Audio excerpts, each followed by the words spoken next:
Hello again, grade 10. We're going to go through chapter 1 quickly. Remember that you do have to do a lot of reading and studying yourself in order to answer all the questions in the quizzes. Now let's have a look at these new words. An input device here in chapter 1 is anything that allows you to enter data. Storage is for storing data. Random access memory is our working memory. That's any information or data is temporarily stored and retrieved on a computer while this memory is on.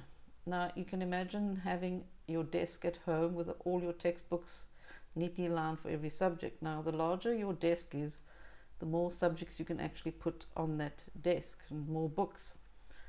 So if you open your maths book and you're busy working and then you close it temporarily, then you open your science book or your history book and you're working there, so you've got space for all your books to be open on the desk while you're working.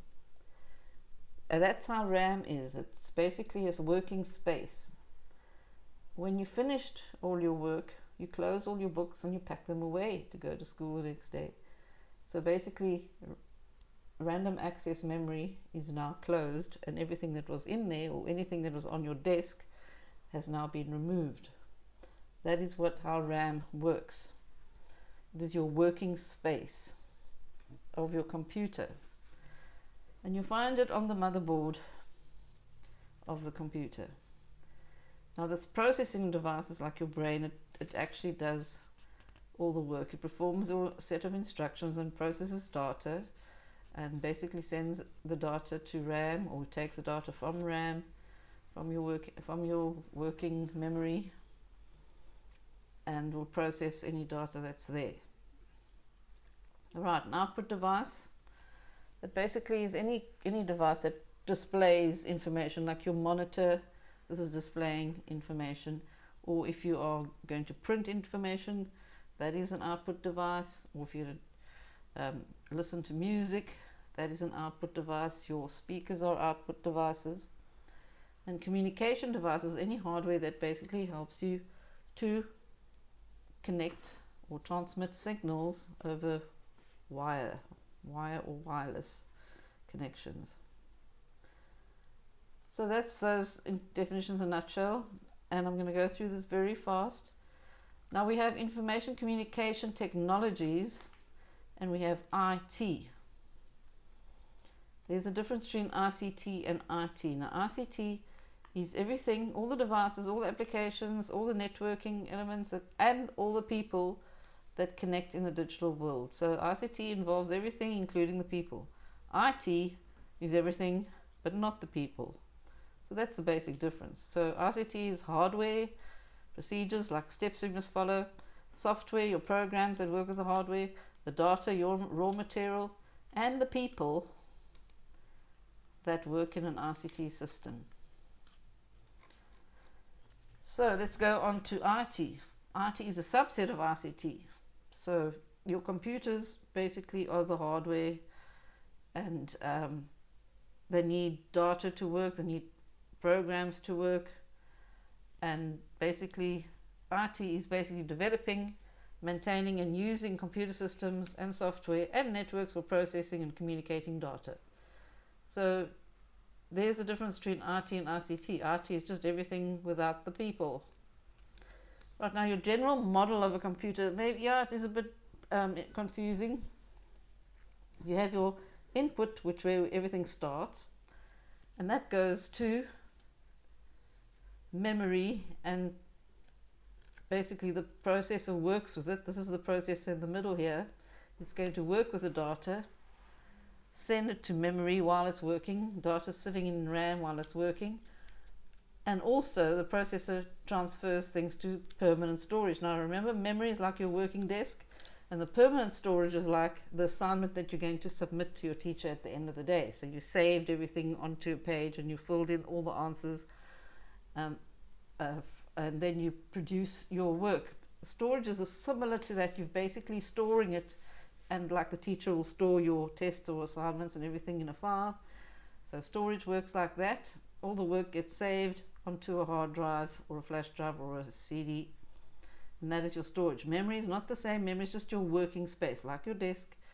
the temporary place where you're working from. So processor is going to get data from RAM, sends the data to the operating system, will put it in RAM, processor works with it to provide information. Information goes into storage.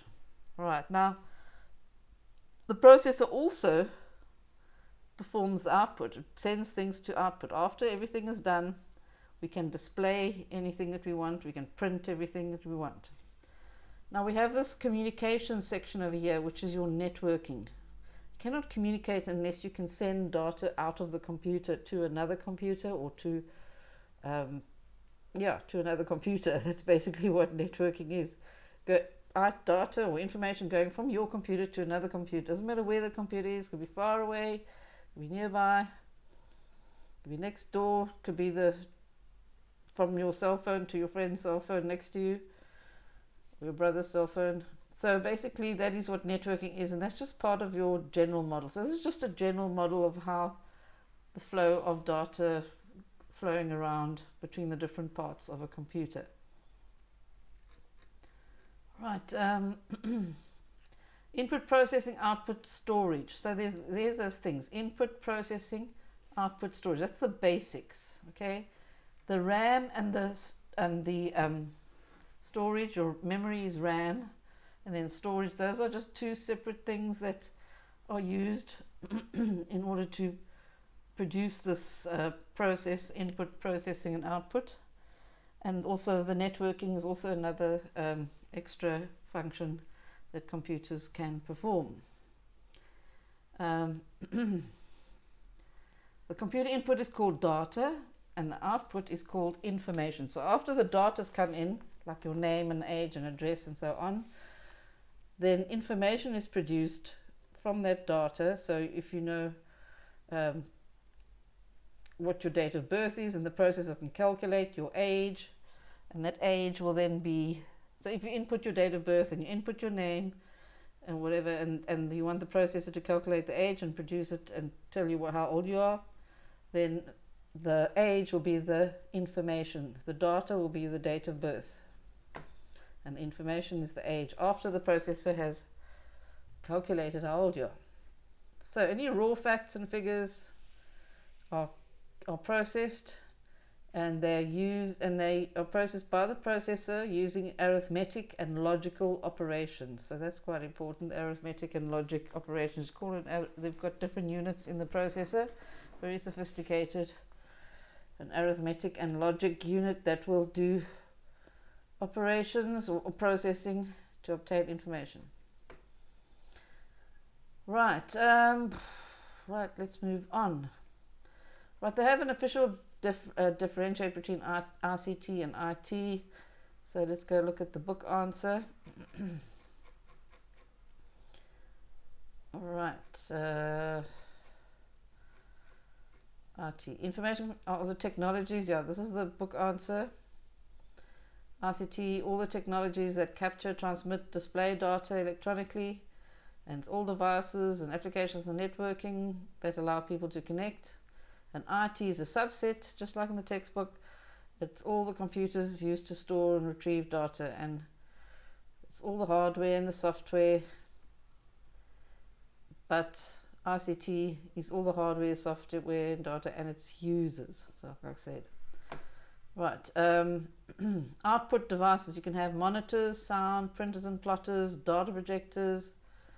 Now, here's another diagrammatic model of a computer. So step one, the computer receives data, okay, like your date of birth and everything. Then step two, the data is stored in RAM. So that's where that other picture comes in. Over here where you see the RAM over there. So data gets stored in RAM, the temporary storage. Then the computer basically follows instructions, gets the data from RAM, and calculates. But actually the processor actually puts it in RAM. You know, when you input the data, it goes straight to RAM, and then the processor will use that data to produce information, and then that information can be stored That's storage, or it can be sent to output device. So after the processor has done all its jobs that it has to do on the data, creates information, then it can go and store it, and or it can output it. And then of course the information can also be sent via communication devices to other computers. Right, let's talk about hardware and software.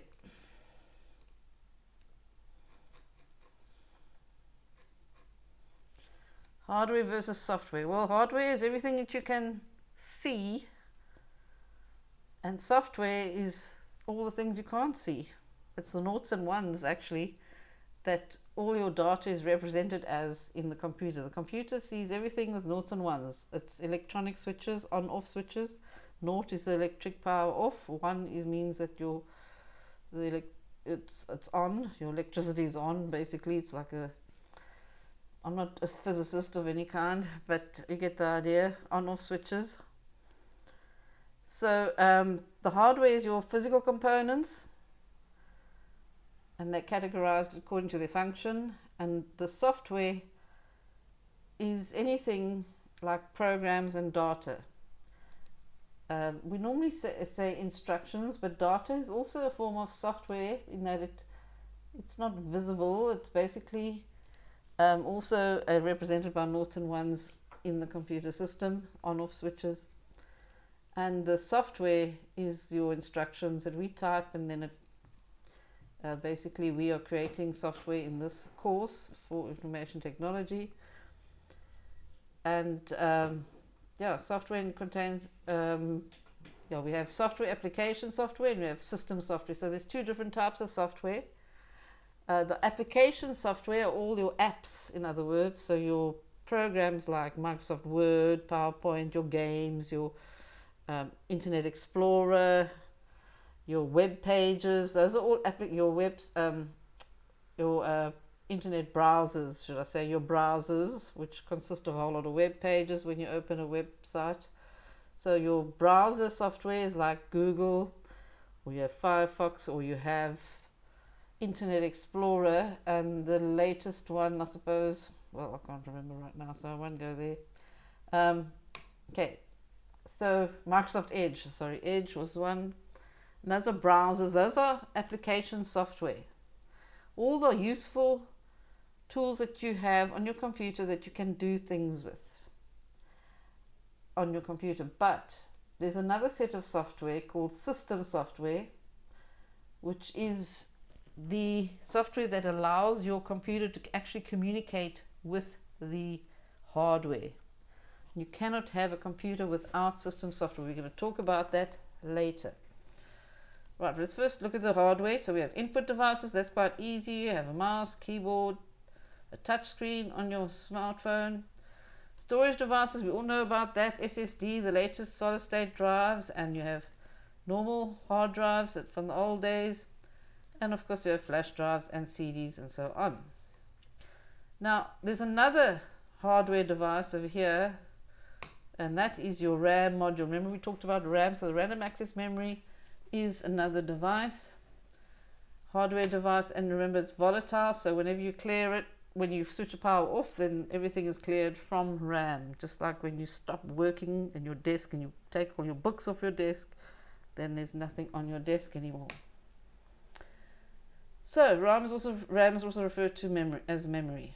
Right, processing devices. So it's also hardware. Processors, hardware. We call it the central processing unit, and that is for general instruction processing.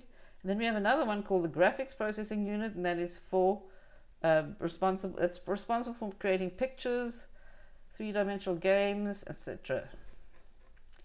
So, and then output devices, monitors, screens, printers. And remember that a screen is not the computer.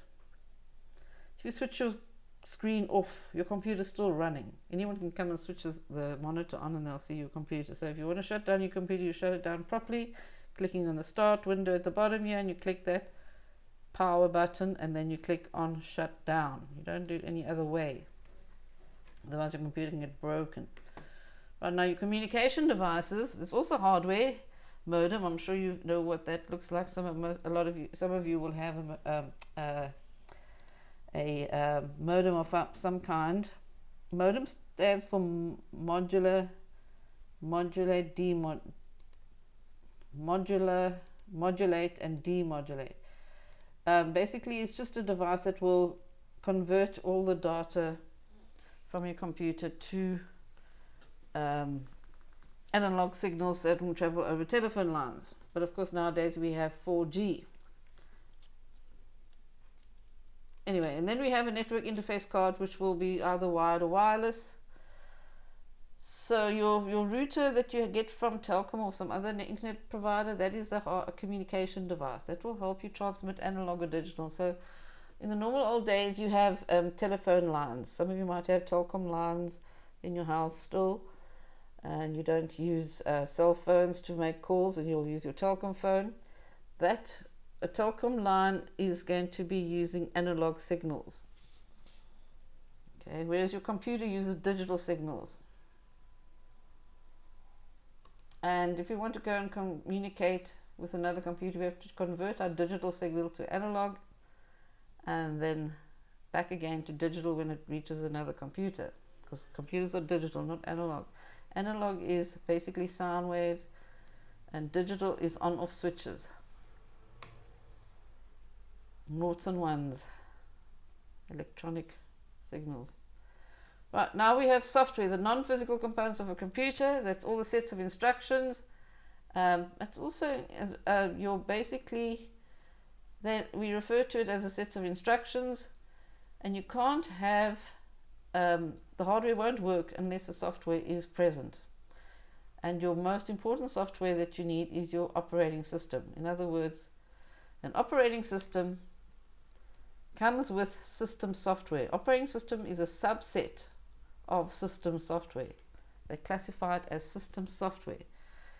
An application software, all the other programs that I told you about, but system software is a specific type of software that basically will manage the flow of data and information from on the computer. Basically, system software manages, it's a managing tool, and it manages everything about your computer. Flowing data and information, manages your hardware on your computer, and it manages the other software in the computer. So your operating system is actually the most important part of system software. System software includes a whole lot of things. It includes antivirus programs. It includes all utilities. Like over here, I'm going to show you a utility right now. What do we have? I'm just looking for my Windows tools. Okay, Windows administrative tools or Windows accessories. No. Some of the Windows accessories would be utilities, but your Windows administrative tools are these, like disk cleanup, performance monitor. These are all utilities. System configuration, and all this came with Windows. Windows is the operating system, and it includes these utilities. So you can do a defragment of your drive, and basically performance monitor, and so on. So these are very important tools that come with your Windows operating system, but we call them utilities. And utilities and operating systems form under the banner of system software. The other one that forms under that banner is antivirus programs and also drivers. Now, drivers are not what you think they are. They are software items that help your hardware function. You cannot run your printer or your mouse or anything without a driver. A driver is a program that will allow the device to communicate with your computer. Right, we'll talk about that later. But now, examples of operating systems. So remember, they all fall under system software. An example of your operating system would be Microsoft Windows, Linux, Mac OS, iOS. So these are the Apple products, and Android, you know what that is.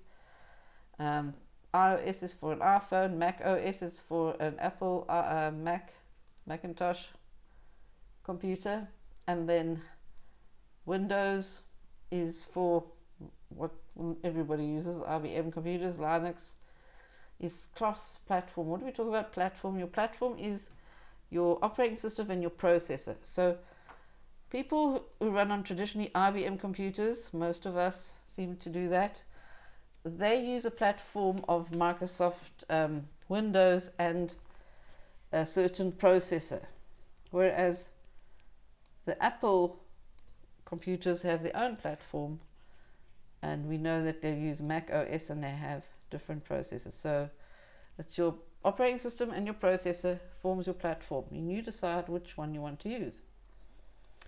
Right, so there's only 2 platforms available right now.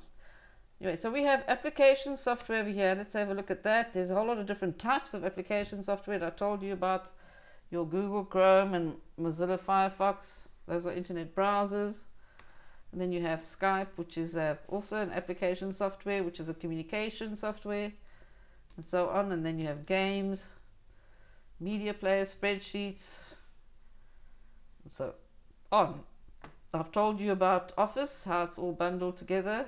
Microsoft Office comes with a whole lot of programs. Over here, I'm going to show you, well, we have Microsoft Office tools, but Office itself is actually a bundle of a whole lot of programs: Word, Excel, and PowerPoint. Okay, they don't show it here so easily, but you have Word, Excel, and PowerPoint. They all come together in one bundle called Microsoft Office. A whole lot of programs that are available to you. Teams is actually part of that too, although Teams you can get access to separately. Now, shareware, freeware, open source, and propriety. Shareware, freeware, open source software, and propriety. I left out the free on this open source software because they're saying it's free open source, but open source software is much more easy to understand on its own, because freeware is a different category altogether. Shareware and propriety software, to have a look at all those 3 different types. Now this is upside down, but I will give you the rundown. You can actually go and read through that yourself. So shareware is software that you basically can use for free, but after a trial period it expires. Okay, and there's a whole lot of other details about it that you must study. Freeware, you get it free of charge. Okay, you can do, you can basically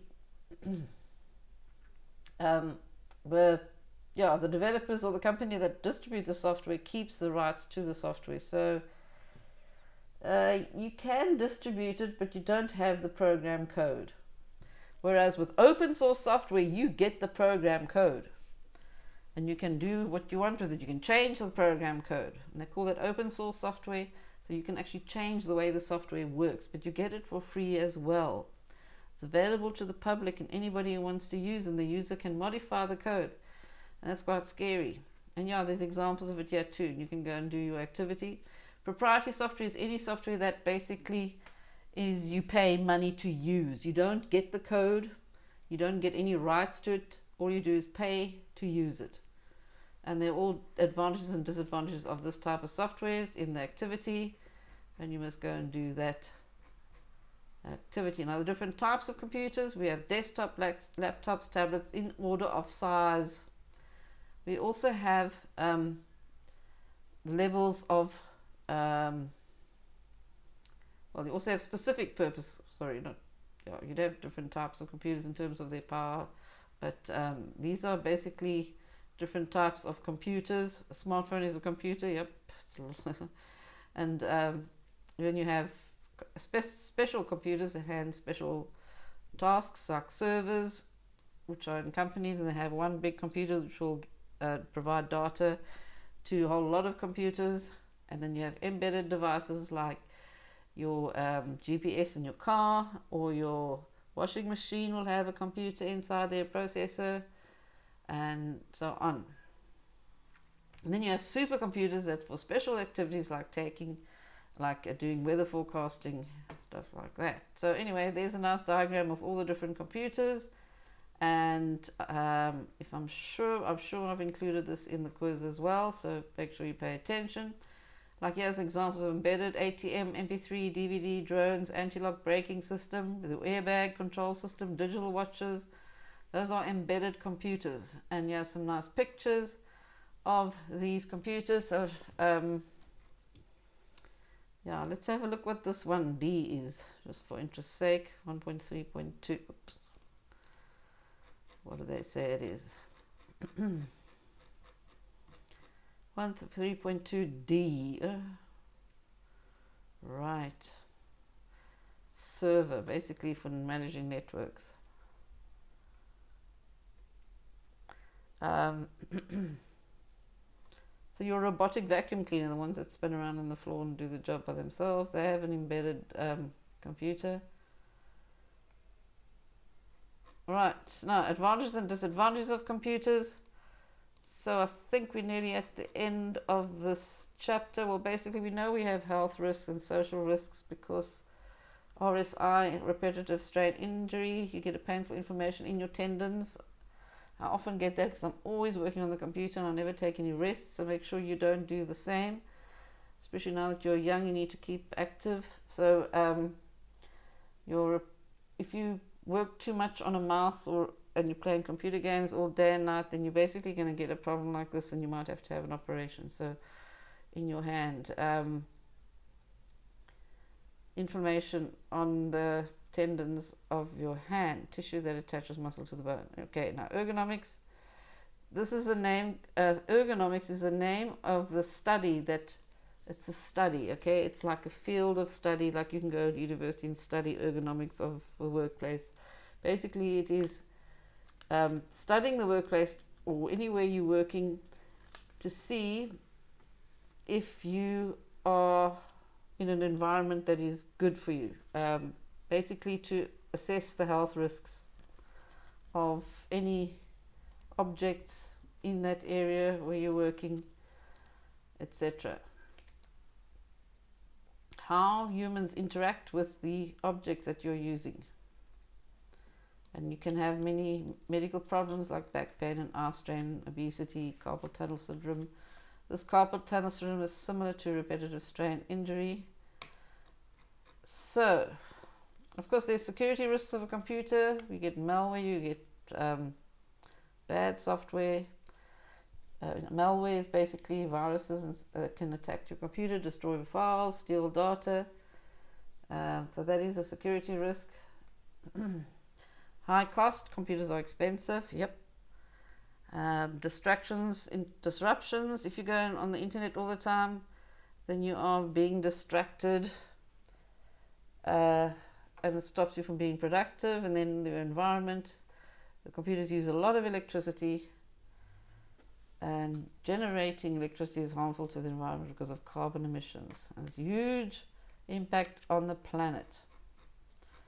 Right, data and information management. Differentiating between data and information. Now I gave you an overall what it is. Remember, data is every facts about you, like your name, surname, address, contact details, what is your marks, and so on. And you get hundreds of thousands of pages long of data. And information is taking all those hundreds and thousands of pages and processing it into meaningful information that people can use. You can imagine that it's like you working for a boss and you've got all the data and you've got to give a report to somebody, just like you've got all the data and you've got to go and write a report for your teacher. So then you would go and process all the data and then produce a report. So that is the information, is the report you give at the end, or the report you get after being at school for a year. Then you get a report, and that is all the data going into a computer and then producing all those marks and averages, etc. Right, and ICT in organizations. So in organizations, especially in shops, you have point of sale systems. So that's where you can go and manipulate data from a point of sale system. In other words, barcodes on everything you buy get scanned into a computer using a scanning device or a scan reader that scans the barcode optically and converts the stripes into data, and that's going to be transferred to your cash register, and then the register, the data from the register goes to a central computer, and everything gets sorted from there. And that's how people know what products are selling the most, how many is available still, what's popular, what isn't, and basically, yeah. So the barcode checks the price and then calculates how much is available and how much they must pay, and then returns the price, and then so on. All right. Okay. I think that's about it. You must just do the activity, and I'll look out for the next video about chapter 4.